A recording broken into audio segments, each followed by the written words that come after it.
Well, what were we doing in 2007, Cary? I was 25 years old, a young one. You've aged a lot in that time. It's been a rough 15 years. We can't all look like Chris Pine.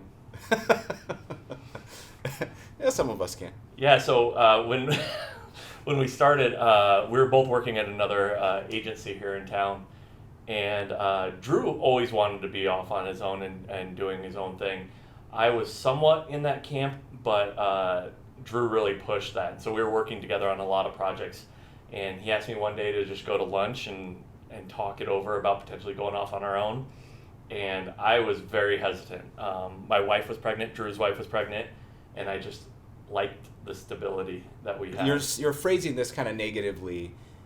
You were reasonable, and I was unreasonable. Mm-hmm. You make it sound like you were hesitant, and I was like I was worried strong that and bold. you were going to correct me in a negative way with the negative comment. No, and then you need to be totally more, redeemed yourself and made me feel better. You need to be more positive. Give yourself more credit here. So you were reasonable. Yeah, so I realized that I was an adult and I needed to have benefits and take care of my family. And Drew's like, family? We don't need to. It's all about that. me. Yeah, that's what I said. Yeah, and so that's how we started. No, so I initially was not interested. Finally, something happened at work, and I was like, this is definitely something we should look into. So I reached out to Drew, and I was like, let's do it. And so a lot of what we did initially wasn't like, oh, we got to get clients, we got to get organized, we got to start getting our stuff up. A lot of it was just research. We started like reaching out to a lot of local business owners that we were friends with, asked about their journey, learned a lot. The things that were most fearful for us wasn't necessarily paying the bills or making sure that we had enough clients. It was more, what are the things we aren't thinking about? It took a long time to get Blue Compass. We like that name a lot. And so, but it was interesting, the URL was taken, the web address was taken. And we're like, well, that's not going to work. So we moved on. But then you said, maybe I should reach out to the owner of BlueCompass.com. Mm-hmm. And it was a travel agency back in 2007. Based out of Denver. And so you called them up. Yep. What happened? Thank you. I called them up, and they actually. Sometimes I care about what you say. So don't be surprised. He's gonna want to edit this out. I'll edit it out. Yeah. So I called them up and got a hold of somebody in their office, and they said, I'm sitting in the office. We're not probably going to sell, but I'll have our owner call you back. And I said thank you, and never called back. So I called back, and the guy never would return my call. Finally, out of the blue, a number from Denver pulled up, 303 area code. The owner of the company said, I'm not going to sell it to you, but I'm only curious. You're in Des Moines, and your last name's Coppola. How are you related to Joe Coppola? It was cool. He said, I used to serve in the Army with him, mm-hmm. and it would be really an honor for me to be able to give this to you. We'll sell it to you for $1,000. So I called Drew, and I was like, it's ours, but you got to get some work done. And so Drew, you designed a project. We got paid $1,000 for it. The very first project we did happened to be for $1,000. Yep. So that was a huge blessing to start out like that because, I think everything happens for a reason. So to have the first paycheck we ever got be for the exact amount for BlueCompass.com, that was awesome. Yeah, it was cool. So then we wired it over, and the rest is history. Yeah. Now we're sitting here, 40. Now we're Nothing's really happened since then. You don't like admitting you're 40, though. I'm not 40. You're 41. If you're into math, I guess, sure. And I was working out of my basement, Drew was working out of his basement, and we just, you were using like an old high school computer of yours, something was super dated. I was using a nice one because, Yeah, some things never change, I guess. Nice things. And so we just worked on projects that we could get. We had a lot of contacts from just working over the years and just reached out to some of the different companies, said, hey, next RFP that comes out, we'd love to be given the opportunity to bid on it. Just asked for a lot of coffees, asked to meet and network with people, just explain our story, what we're trying to accomplish. And we just were able to organically get some business here and there. But one thing that was a pivotal moment was I had Drew come over to my basement so we could act professional. And our office, right. Have a conference call together. We had it on my Motorola Razr flip phone. Yeah, and which were all the rage back in 2007. Yeah, and we got a project with a big company in Des Moines. I think it was $42,000. And we were just like, dang, what are we going to do? Yeah, a lot. We got that big project, and right away we're like, all right, now we need to expand and get an office so we could actually have meetings and not be embarrassed about, hey, you want to meet me at my house? Did you ever say that line? Thankfully, no. Okay, good. That's good. That's better. That's why we're sitting here today. And so we got our first office, a really, really small office, January 2008. And that was a really wonderful thing to have. Yeah. But, you know, the thing that I think the really two principles that got us moving in the beginning, and that was one, we just really loved the web and we loved digital. And the place that we both used to work was focused on video and video production, which is great, but we knew they would never fully embrace digital and the web, and that's what we wanted to do. We wanted to give people a really clear direction when it comes to their online presence. And so that's still our mission today. I mean, that's still so important for us. And then the second thing that I think really fueled us in the beginning is we wanted a great, positive, fun culture.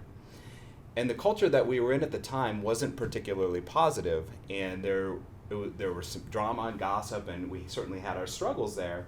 And so we just committed to, you know, Blue Compass must always have a fun, supportive, positive culture. It's got to. And while we're not perfect, I think overall these years we've done a really good job in general, and we've been able to hire a team that believes the same thing. Yeah.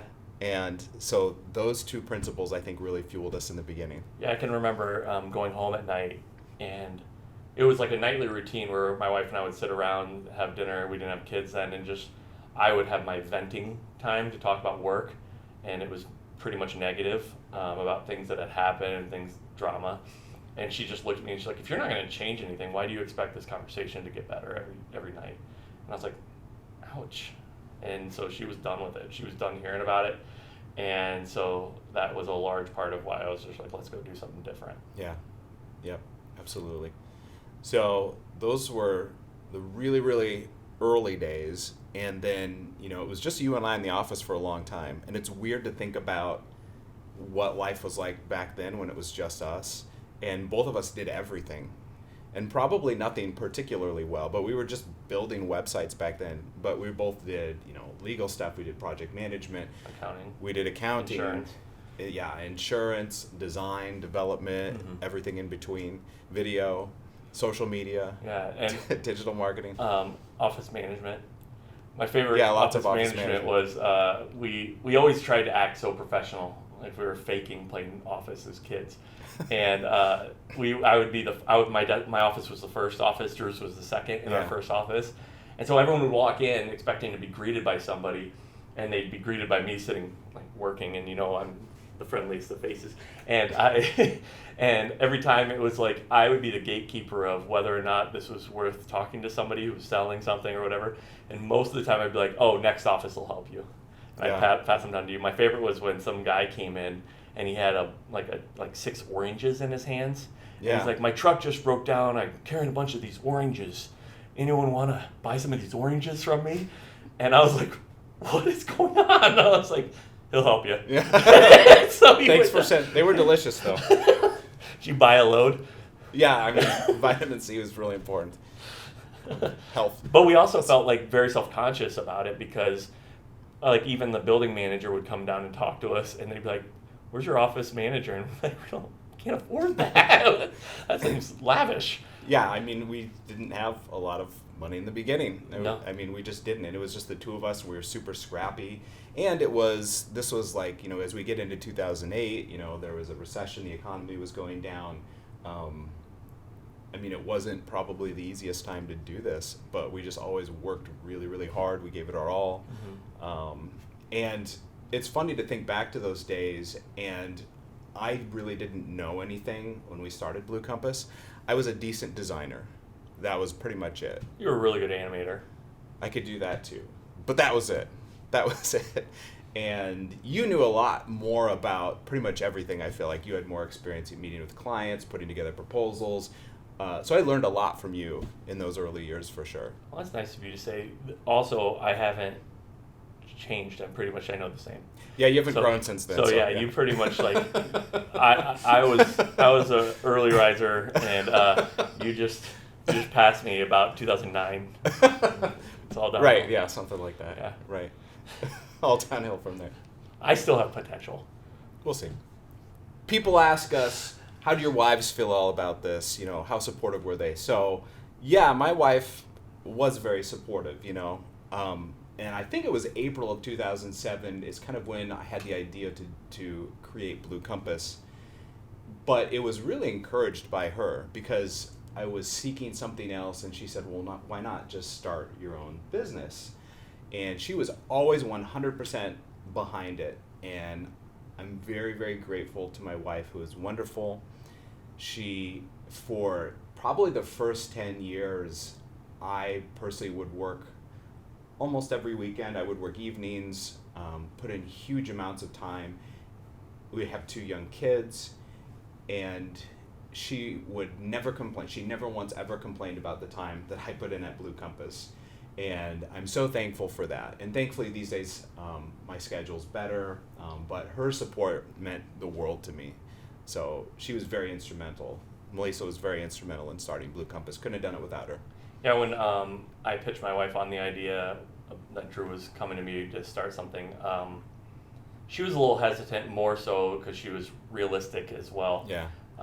But she grew up with a father who owned his own business, and saw the benefits of that, and so she became on board. But I think the biggest support I ever saw early on was in 2007. My son was born.